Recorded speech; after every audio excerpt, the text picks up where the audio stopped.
Back page of the Daily Graphic newspaper, 2 hospital projects in Eastern Region take off. AMA unveils Anansi Library. I've done this on the front page already. Anansi Library. So we'll begin by hearing the president speaking in Kumasi over the weekend. Listen.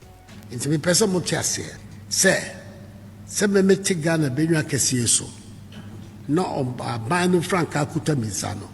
Me makwan ema bibia emfa biwura yemame emu. Me preso sada. Me ye Kristo ni me mu ye nyina Yakobon ba ko no an yeso no. Me mtase ema bibia emfata ema rewura yemane so. Nti mu kamukuma ntumu yem. Sir, me wo ho nko ade bibisa emba nene emba na kira. I feel me Dane Kasemuna Marimond Aqua to do the translation to English. Anyway, let's hope that he does it well. So, in the sum, the president is saying that not on my watch. So far as I remain president of this republic and I remain the man in charge of the state, I will not let anything that goes contrary to our religious beliefs and our valued cultural and ethical beliefs, everything that goes against that, including the introduction of anything negative into our education system. He said more, that's not in the tape. In fact, he also said that he didn't bring in free SHS for it to be used as a vehicle to pollute our kids. In fact, it would have not achieved its purpose in the first place. So that's why there's no way he will do this. He first spoke at the St. Cyprian's Anglican Church. This is in Kumasi, where he made the point very, very clear. You know, the president also met some leading, clergy in the country, very distinguished men, and told them face to face that I am not here.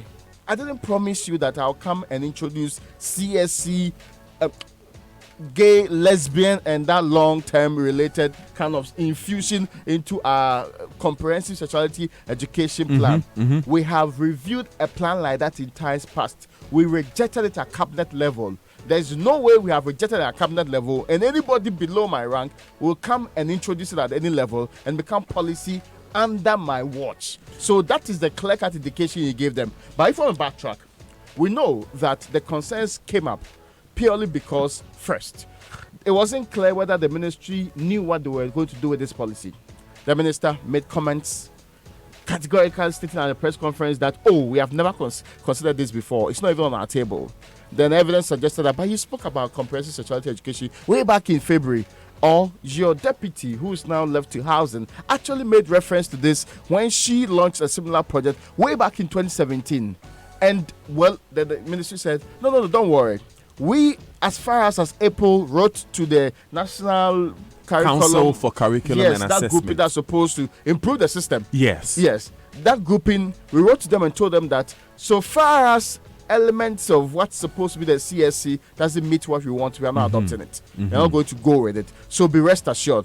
But it's the contradictions that made people suggest that government is unclear in its mind. And all of a sudden, we heard all of the people who have been advocating the inclusion of some of these, if I could quote the very distinguished man of God, professor from Performance, comprehensive satanic education into our system, all of them coming out and defending it in ways that the clergy felt was very much against the spirit of the country. So that is what brought about the huge brouhaha. It's because communication from the education ministry was deemed inappropriate. People did not believe that the education minister and the people that spoke on their behalf really knew what they were about or did not have anything to hide in the first place. So that is why you needed somebody at the highest level, like the Executive President of the Republic of Ghana, who we have all given our mandate to run the state on our behalf, to come out and say, I'm not going to do this. And perhaps this will put to rest all the conversation. Because I heard Professor Paul Fipom also say that, clearly, if the president has spoken there, Yamutu, the matter is dead. Nobody will resurrect to this one. It's not Jesus Christ. There are still questions about seeing the content of exactly what's going to be taught in the curriculum this year, so that it can be audited to find that there's nothing like this involved. In a related development, though, tell me, the US has some relevant research center called Pew Research Center. Yes, it very says that respected. This state, Ghana, 96% of Ghanaians reject homosexuality. Ghana is number 2 only to Nigeria. And that Nigeria is 98%. Wow. Yes. Staggering figures. Yes, a huge population in this republic. And even within Ghana, the grouping who identify as Muslims reject it more than those who identify as Christians in this case. Okay. So there's a massive rejection of it. There are countries that are, liberal towards it. Those in the North America and their friends in Europe, those there, they say that, yeah, let's do it. Spain, Germany, and co are the ones who are accepting it. But if you look in Africa, South Africa is pretty low, it's 61%. If you look at Kenya, is 90%. If you look at Uganda, 96% like Ghana. Senegal is also sharing Ghana's status. And Nigeria is the one that is leading the pack in this case. So Pew Research is backing the general repulsion that greeted this particular paper, because it looks like if there's something at all, the State Republic of Ghana agrees that we are opposed to homosexuality and its related facts. It's interesting. So there's now the balance of whether or not you want to protect the human rights of a minority, or you want to, as democracy demands, allow the views of the majority to hold sway. Yes, so but it's become. But the views of the minority has always been heard, and we still hear the advocates in this country say what they want to say. It doesn't mean that there's a generalized policy. You see, it's argued that it's not about our views; it's about the protection of one person's human rights. And if that person is a human being, then his rights should be protected. Because we disagree that that's a human right in the first place. That is where the contention is. Interesting. Yes, that's the debate. We are okay. Interesting. Reward. Naturally.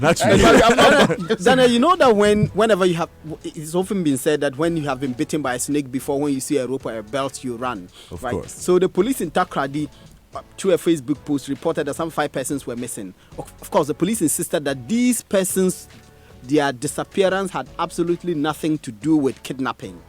Nonetheless, the police elicited the support of the general public to locate or find these 5 persons that were reported by their family members as missing. And the first one was Charity Boa, 17, who left home on Monday, September 16, and didn't return. There's another teenager who's also 17, Fauzia Aliyu, also left home, and then that was on September 10 and didn't return. There was Rosina Jichiwa, 13. She also left home and was not found. And there was a 42-year-old Augustina Kumsen, a Togolese and a resident of Apremdu. You should pronounce Apremdu. He also left home and didn't come. But the last one was Kwame Kra. He's deaf and dumb, and the police said that he also left home September 30th and had not returned. Now, the police put this information out through their Facebook page and then requested that the general public should help them. Now, through a Facebook post again yesterday, the police reported that 3 of the 5 persons had been found. Fauzia Ali, who is 17, returned home on October 2, and at about 9 a.m., the father, Ali Suleiman, was the one who brought her to the police station and said that she had returned home. Now, the 13-year-old girl, Rosina Jochia, was found loitering about in Cape Coast, and then she was brought home as well. And then Mr. Kumsin, who is husband of Augustina Kumsin, who is 42, reported that his wife was missing, also informed the Kusimintin police that on October 2nd, he found out that the wife was in Accra and was putting up with the brother. So 3 out of the 5 have been reported back by their families as having been found. 2 more. How did they end up in Cape Coast? I mean. But Raymond, it reminds me of the kidnapping statistics that we shared some time back. We know that in 2019, as of the time that we're sharing the data, we had only up to the first quarter, up to March, right? And it was overtaken by 2014's figures. We had 12. Yes. As of the first 3 months of 2019. The first 3 months of 2014, we had about 20. So the question here is that 26 to be specific. So the question here is that what's the year end going to look like for 2019? Yes, if it goes to the same trend, 2019 might be the highest when it comes to kidnapping cases reported officially to police sources. Overtaking 2014. Yes. Good. And what would be the reaction of the security services? How have their resources, how have they been resourced? How have their reporting systems been done? Of course, let's congratulate them on finding these 5 persons. But across the country, we know that it's something that we must really look at, isn't it? Yes, interesting. Take us to Sege. Now, in Sege, an accident happened. 6 people died on the spot on Friday, and when 2 buses traveling in opposite directions collided in the outskirts of that particular town. Sege is in the Adan West district of the Greater Accra region. The bodies of the deceased, which included a female and 2 drivers, had been deposited at the Bator Catholic Hospital for identification and post-mortem. Now, 15 others sustained various degrees of injuries. One of the buses, a Mercedes Sprinter with number GC7364, was carrying about 15 passengers from Ashaman towards Ada, while the other is a Toyota with GT9125. It was conveying about 12 passengers from Aplau to Accra. Now, the regional commander there in charge of MTTD is the one that spoke to the media about what really happened, and this sad incident happened at 7:30 p.m. when when they got a section of the road had the drivers and the people in a very terrible state. Again, I asked myself, when we have these accidents can happen, whether due to the driver's fault or other elements, it can happen. What's our emergency response case like? Sometimes we can save lives with minutes, with seconds, with even if it's just 10 to 15 minutes, we can save lives. On the other side, if you continue with the trend, and last week, virtually every day, there was a reported case of an accident happening somewhere, we're losing lives. Yeah. We might just claw back all the successes we say we are making so far in the first 3 quarters compared to the first 3 quarters of the last year. And that will be a very terrible, terrible thing to happen. So we need to be more careful on our roads. Really. Because we know that the most dangerous months of the year in Ghana are the final 3 months of the year, That's which is true. why we consistently hit some 2,000 deaths from accidents, but we've done in the past 10 years or so, Malik. And yes, there's a similar accident that happened in the Techiman Kumasi Road on Friday as well. One person died. Now this involved a Bank of Ghana bullion van which had a head-on collision with a petrol tanker. Now, in the process, the driver of the petrol tanker, Osman Zongo, died. He died instantly. There was one other person, William Asari, who is a driver of the Bank of Ghana van, and an assistant driver of the fuel tanker, were named only as Yusuf. They were left in serious injury. Of course, the Bank of Ghana van is an armored van. You can understand why the driver survived, but it's in critical condition according to the Daily Guide newspaper. Now, when this accident happened, the van was carrying 60.5 million Ghana cedis. Yeah. On I this saw road. that video, the bundles. So the video of that was cash trending, right? in The bundles road. of the cash that the military, the police, the fire service people collected them and put them into containers or baskets, for want of a better expression, and covered them. And the report is that the police and the military and all of those guys, they prevented people from collecting the money. Collecting the they money. secured the cash. Because- So was the money counted? because- I mean, was it? Oh, I'm sure it will be counted. Later on. Oh, They should tell us if it was the So money. the Daily Guide report is that they prevented the people from harvesting the windfall. Harvested, hey, bro, for these people. Yes, so but they secured the amount of money. Okay. On this occasion. Raymond, take us to the 1,000 people who have been displaced over the weekend. This is something that happened in the Eastern region, Asubani Rails to be specific. And what happened clearly was that after the rains, and the rains were very heavy, there were some devastating floods which submerged parts of the community. And we're looking back at Saturday, and by Sunday morning, at least 53 houses collapsed, while 104 others were flooded, shops inclusive, and many things got submerged. And you could really think about the properties, including personal effects, household items, and also stored foods such as maize, worth millions of cedis, equally being destroyed in this case. No human casualties so far, as we speak, has been recorded, but livestock reportedly died in the process. Preliminary investigations by NADMO is indicating that, you see, two things happened. River Nkoko and River Akrausu overflowed its banks. So they contributed heavily to the flooding and submerging of these areas, which led to the massive disaster that's happening there. Hopefully we get them the relief that they need, and we plan in the future to, if we can't avoid it, make our people resilient, because climate change is real. And if you contribute and destroy your lands with all of the things that happens with I'm saying the other things, it comes back to bite at you. Very important. And let's say congratulations to Sabina Dosu, who is our most outstanding teacher for the year 2019. Female teachers, she's one of them. These 3 female teachers picked up the best national teacher awards. In fact, the awards have been changed from National Teacher Award to Ghana Teacher Prize, and these 3 ladies were those who picked the award. Miss Sabina Dosu picked the first one, and then Miss Philippa Daku picked the second one, and then there's Christina Yeye Yumba Specialist School for Intellectually Disabled in Tamale. She picked the 3rd prize. These 3 were selected from amongst 10 finalists, and they were the lucky 3. They picked the first one picked 180,000, a check for 180,000 to build a house. The second one picked a pickup, and great congratulations to all 3 of them.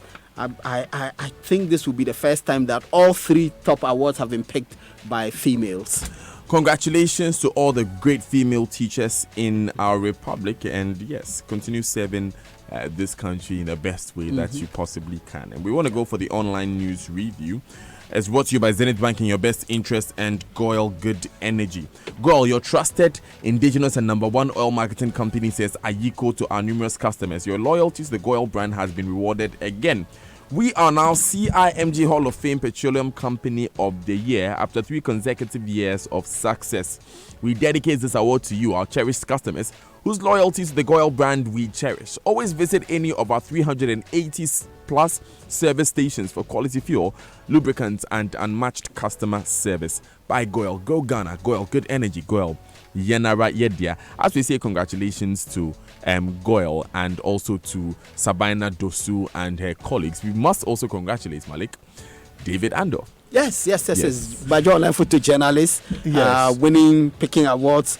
I mean, David is a wonderful man. And in the process, say shame on you to that particular assemblyman that attacked him. Zola, absolutely. Yes. I mean, with a name like that. But he's being prosecuted, right? Yes, he is. Also, Fred Kwame Asari and Fred Duho won awards. So David won at the Ghana Environment Awards, and Fred Kwame Asari, Fred Duho won at the in the voter region. And the Joy Clean Ghana campaign actually won 2.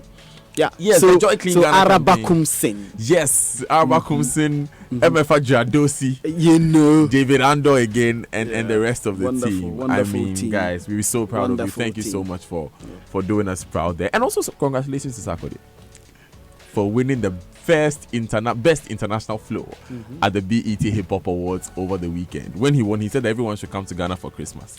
So the buggers who are coming, that is the year of return. Yeah. All right, then. Travel lights, shop lights, and pay lights with Zenith Bank's array of electronic banking products. Whether you're a corporate entity or an individual, Zenith Bank has an electronic products that cater for your unique financial needs. Go light with Zenith Bank. It's faster and smarter. Zenith Bank, in your best interest. Now join us today at 7 a.m. at the Labadi Beach Hotel to participate in a graphic business Stanbic Bank breakfast meeting. The theme is Election Cycles, Democratic Governance and Fiscal Stability, Lessons for Ghana. The speakers are Professor Eric Osei Sibe, Institute of Economic Affairs, and Mr. Emmanuel Ej Abrampa, Ministry of Planning. The venue is the Labadi Beach Hotel. Like I said, it's at 7 a.m. in just a few minutes. Today. To participate, call us on 02777 39256, 02777 or 0242 650 449, or visit graphic.com.gh. MyJoyOnline.com is where we begin. Sex for grades in top trends as Ghana readies for explosive expose. Expect a quick conversation on this today on the show. StarFM.com says NDC delegation storms Menchia to celebrate Akwesi Dai with Otunfo. CityNewsroom.com has Nanado implementing a state capture government. Alex Mode speaking there. Let's take these messages. We'll be right back. This is the Super Morning Show.